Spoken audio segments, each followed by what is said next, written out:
Assalamualaikum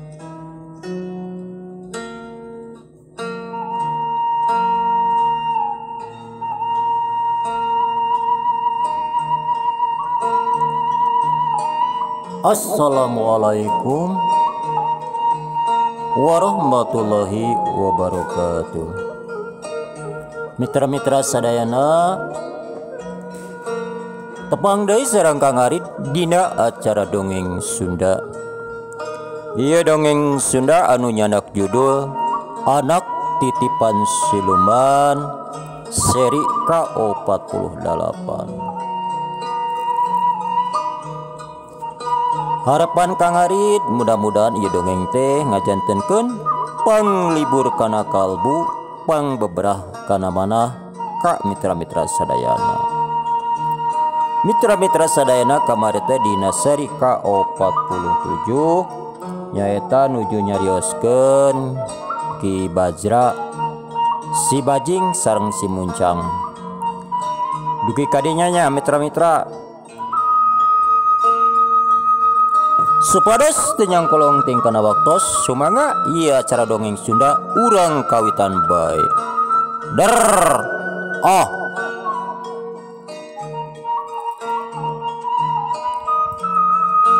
Selain tieta mah Allah euy. Sebab di antara kesaktian jeung kagagahan Bawang jalurna ti dewek nyaeta jalur Eyang Guru. Eyang Guru jalurna boga murid aya sababaraha hiji. Ari Eyang Guru ngagem ajianana teh ti Braja Angin, Braja Geni jeung Sabda Angin, Sabda Geni. Ari ajian Braja nyaku dewek, ari ajian Sabda nyaeta ku si Dharma tak kitu. Jong lamun si Dharma masih kana hirup bisa ngabahayakeun oi. Batok dewek napikeun ka ayeuna moal genah sare, moal genah dahar. Kitu ceuk Ki Bajra. Pok si Muncang nyarita. Ayeuna toh komake rencana anu saterusna. Nah orang udah neangan atawa nungguan. Kitu ceuk si Muncang. Ori nungguan mah oi. Muncang, Bajing. Cok pamikir dewek pamohalan. Pamohalan. Komo pan ayeuna si Dharma uraratodana. Ayeuna mah hayu we urang indit bari neangan si Dharma atawa muridna. Tangtuna ge aran muridna mah aya jeung dewek apal. Si Dharma gablek incu baheula teh. Tangtuna ayeuna geus gede. Tangtuna manehna mibanda ilmu kasaktian ti si Dharma. Kitu ceuk Ki Bajra. Jong bari sakalian oi urang mapai. Urang mapai. Mapai pakuron. Urang tungtut taluk-talukeun.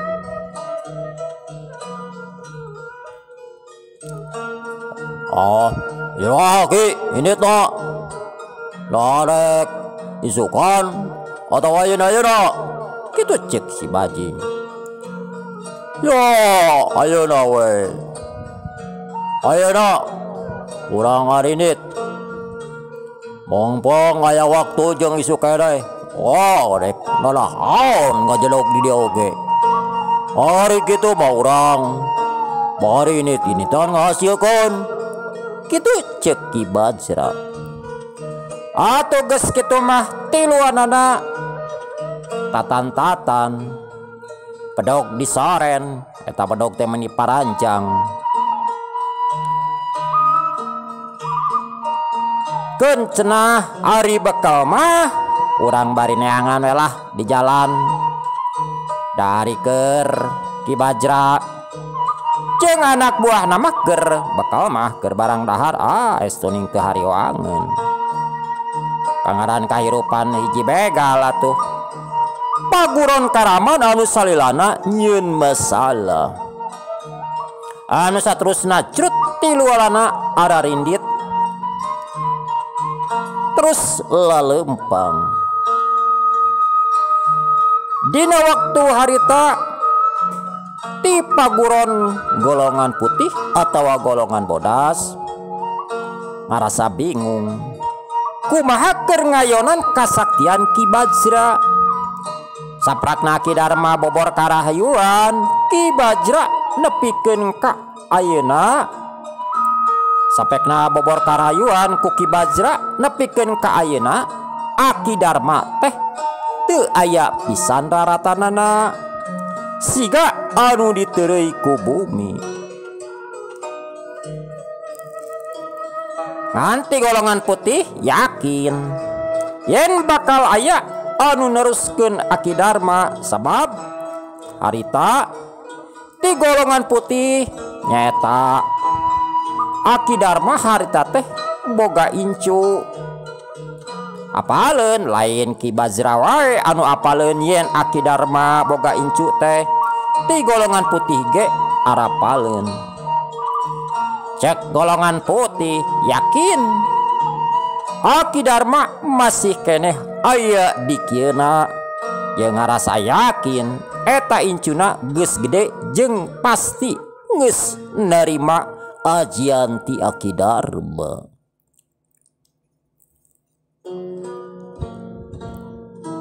Lain ti golongan putih wae anu ngarasa bingung keur nying harepan Ki Bajra teh sok sanajan ti golongan hitam atawa ti golongan hideung sarua sabab salila ieu ti golongan hitam terus diteken terus diperes estuning diutuh eta tengah gogo cilaka pagurona diawut-awut. Jeung ti golongan hitam ge mung salilana aya dina leungeuna Ki Bajra. Kan salila ieu mati golongan hitam teu bisa kumaha rek ngalawan kumaha. Jeung salilana Ki Bajra ngaganggu ka golongan hitam. Upeti gepan kudu salilana asup. Hari tadi hiji paguron ti golongan putih aya nu keur ngumpul nyaeta keur nyawalakeun kumaha carana keur nying harepan Ki Bajra. Pamengpin paguron teh anu boga ngaran hiji Singa Bodas, 2 Cucuk Konde, 3 Bahar Hideung. Ari Singa Bodas boga ajian dina sora. Lamun Singa Bodas geus ngaluarkeun sorana musuh bisa leuleus teu pupuguh bisa lungse. Ari Cucuk Konde kasaktianana nyaeta dina Cucuk Kondena. Cucuk Kondena ngandung racun. Jeung sabaya anu katibanan ku Cucuk Konde bisa perlaya. Ari Bahar Hideung dina kasaktianana teh nyaeta dina gelang baharna cing sawae anu kakenan ku gelang baharna teu saeutik anu perlaya. Pok Singa Bodas nyarita, "Oh, Cucuk Konde oge gelang bahar. Urang keur nying harepan si Bajra jalan hiji-hijina urang kudu bisa menangkeun tongkat Wesi Aji tea anu harita diobrolkeun ku Aki Darma. Sabab anu bisa nandingan kasaktian Ki Bajra teh nyaeta ngan tongkat Wesi Aji kitu cek Singa Bodas. Pok cucu konde nyarita nya hari keur kuring mah satuju pisan, satuju Singa Bodas jeung rek iraha kadituna jeung naha rek babarengan tiluan atawa rek masing-masing. Ari kuring mah rek tiluan hayu, rek masing-masing hayu, kumaha halusna we. Anu penting mah Ki Bajra bisa ku urang kancang dielehkeun. Sabab lamun Ki Bajra masih kene aya di alam dunya bisa cilaka kitu cek cucuk konde. Pok bahar hideung nyarita ya halus loba urang masing-masing lah, masing-masing gue itu lawan. Oi lawan bang kuring dina waktu-waktu ayeuna keur ngagemleng murid-murid. Sabab penting da paguron kuring ge perlu maju, perlu penerus.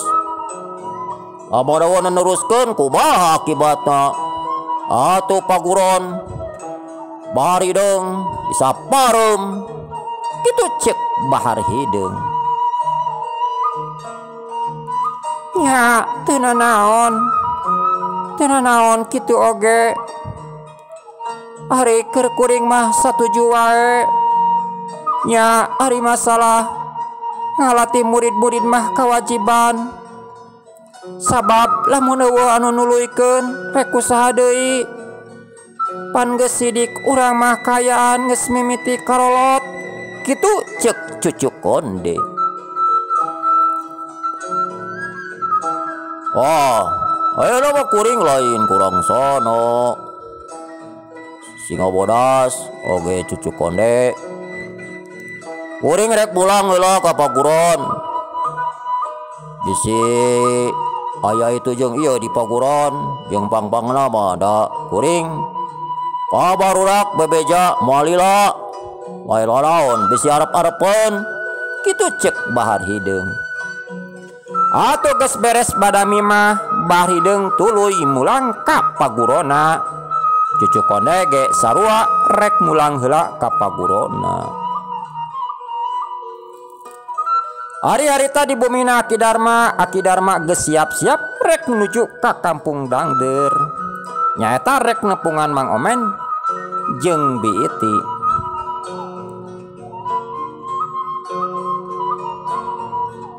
Malahan mah Bisurti rek langsung cenah cicing deui di lemburna.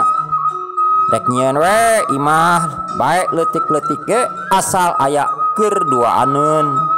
Nyaeta manehna jeung Jaka. Bisurti geus fokus rek ngagedekeun nu jadi anakna, geus moal ngahiji deui jeung Mang Komod. Bisurti teu apaleun yen Mang Komod teh sebenarnya mah geus perlaya nyaeta ku balung teh. Ari wijana indit rek nuju ka Gunung Halimun nyaeta rek neangan tongkat Wesi Aji. Bari sakalian rek neangan pengalaman keur nambahan ilmu. Bari sakalian we cenah ngalalana da boga ilmu ge keur naon ari teu diamalkeun mah. Ari tongkat Wesi Aji pan dipentingkeun pisan keur ngalawanan Ki Bajra. Eta pan hiji-hijina anu bisa nandingan ajian kasaktian Ki Bajra. Ari Aki Darma mah Lamun tos beres cenah di kampung Dangder, Aki Darma mah rek langsung nyepi di Gunung Halimun. Rek nuturkeun nyaeta uyut guru anu geus ti heula di ditu. Geus kitu mah atuh sararea tuluy arindit. Ari-ari tadi kampung Dangder nyaeta di mana Mang Omen. Mang Omen keur ngabaheulai we. Hareupeun aya cikopi goreng cau leuh meuni gararade. Balung mah harita keur dipipir keur maraban hayam. Ari biti biasa we keur kuprek-keprek nyangu di dapur. Waktu teh teu karasa geus nincak kana wanci magrib deui atawa nu disebut sareupna budak. Malahan mah balung sanggeusna maraban hayam terus maraban doma. Geus beres gitu mah balung terus ka imahna ngobrol jeung bapana jeung indungna. Pok Mang Omen nyarita, "Oi Lung, isukan. Wayana isuk-isuk keneh nya ka sawah. Ka sawah heula. Pang benerkeun cai. Soalna isukan, bapak trek mimiti ngagaru. Da ningali batur pan geus ngagararu geus dipacul." Kitu cek Mang Omen nitah ka anakna. "Ah, mangga Pak, mangga." Nyah, balung bari sakalian isukan mah rek ka kebon, rek ngala jagong. Da katingali jagong teh geus karolot. Kitu cek balung. "Ya teu naon cik bae rek ngala jagong mah. Syukur we. Da, geus karolot. Jong kira-kira anu hayang mah bere balung omat. Urang teh ulah pedit kana rezeki. Lamun urang pedit kana rezeki hese deui asupna ka urang teh. Tapi lamun urang daek ngaluarkeun bakal gancang asupna deui teh. Lir ibarat beuteng, pan mun beuteng sebeu mah haraream rek ngasupan deui teh. Tapi lamun beuteng kosong pasti aya ngahuap." Kitu ceuk Mang Omen. Pok biti nyarita, "Jangan bisa mah Lung, isukan ngala jengkol da geus karolot. Ma meuni hayang jengkol waras mah pan ngeunah jeung sambal tarasi. Keur da ari asin pedama aya keneh. Jeung ajakan we jeung santa." Kitu ceuk Biiti. "Ah, mangga Mak, mangga. Nya balung ge Mak. Hayang pisan jengkol waras teh. Da meuni mah poe Mak rasap." Kitu ceuk balung. "Lain Akang, mun bisa mah cik pangodalankeun jang santa. Lain naon karunya da ayeuna mah manehna geus boga pamajikan. Asa nepona ge hasawatir." Kitu ceuk Biiti. "Ya teu naon iti. Isukan we Lung tanya sakalian ku balung. Narek ngebon, narek nyawa. Bari sakalian tawaran bisi rek ngukut domba.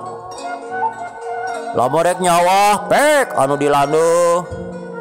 Maka eta ge hampir 500 bata. Teu naon. Da urang boga rezeki boga dunya teh keur daon. Da urang mah tuangan saukur sapiring. Teu kudu kadeda mah sirup mah." Kitu ceuk Mang Omen. "Ah, mangga Pak. Keun lah isukan ku balung rek ditawaran.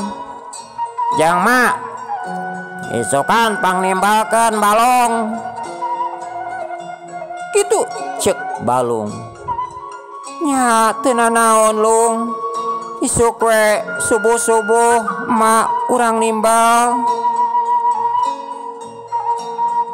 sakalian nya mah wawe 2-3 timbal mah jengker jang santa kitu cek Biiti. Gergenah ngobrol kitu aya nu pupuntenan si oreng eta teh Bisurti jeung Aki Darma anu geus narpi kadinya. Malahan mah jang jakage sarua dibawa. So eta iti sora anu pupuntenan cik tempo ka ditu. Kitu cek Mang Omen. Nitah Kak Biiti. Oh tuh Biiti teu rese gancang muruk kana panto. Brai panto dibuka. Kasampak di luar aya Bisurti keur nangtung bari katinggali aya hiji aki-aki nyaeta Aki Darma. Tapi Biiti teu apaleun ari ka Aki Darma mah ngan ari ka Jaka mah apaleun.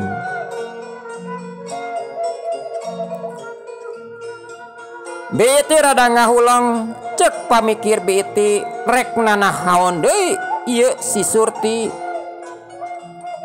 Sabab pasti ari ngaran Biiti mah curiga sieun inggis Bisurti nyeun deui kaonaran nyeun deui masalah manehna teh keur Biiti mah geus haraream diributan haream papaseaan komo ieu ngarana jeung dulur. Bisurti apal kana roman nu jadi adinda nyaeta ka Biiti tangtuna ge manehna curiga cek pamikirna mah pasti cenah aing datang ka dinya teh rek nyieun masalah. Kituna teh Bisurti gancang ngarawuh suku Biiti bari ceurik ngabangingik bari menta dihampura. Iti hampura cece hampura salila ieu geus nyieun dosa kitu cek Bisurti. Atuh nempok kitu mah Biiti ge teu tegaeun anu saterusna Bisurti dituyun ku Biiti kituna teh bari ngajakan ka jero. Mangga Aki kalebat oge Jaka hayu ka jero cece. Atuh anu saterusna Aki Darma Jaka jeung Bisurti ka jero imah. Gek sararea dariuk pok Bisurti nyarita. Iti oge ayi omen heuceu hampura salila ieu heuceu geus nyieun dosa anu kacida lobana. Heuceu rumasa salila ieu geus daleka geus dolim geus nyieun fitnah. Bari jeung karasa ayeuna ku ece yen kalakuan kieu teh lain alus tapi goreng sakali deui. Iti oge ai omen ece hampura di luhur tungtung rambut di handap tungtung dampal kitu cek Bisurti. Parek kituna teh Bisurti ngagukuk cerik. Rumasa hirupna salila ieu lemokot ku dosa. Pan dosa teh lain dijieun ka Biiti jeung ka Mang Omen wae tapi ka tatangga kabeh geus nganiaya. Pan teu saeutik anu korban perlaya akibat ku kalakuan manehanana salila ieu. Biiti jeung Mang Omen geus bisa ngarasakeun yen bener Bisurti dina menta dihampurna lain pura-pura tapi celak putih celak herang tina ati sanubari. Beda mitra-mitra ari anu pura-pura jeung anu asli mah pok Mang Omen seep waktosna.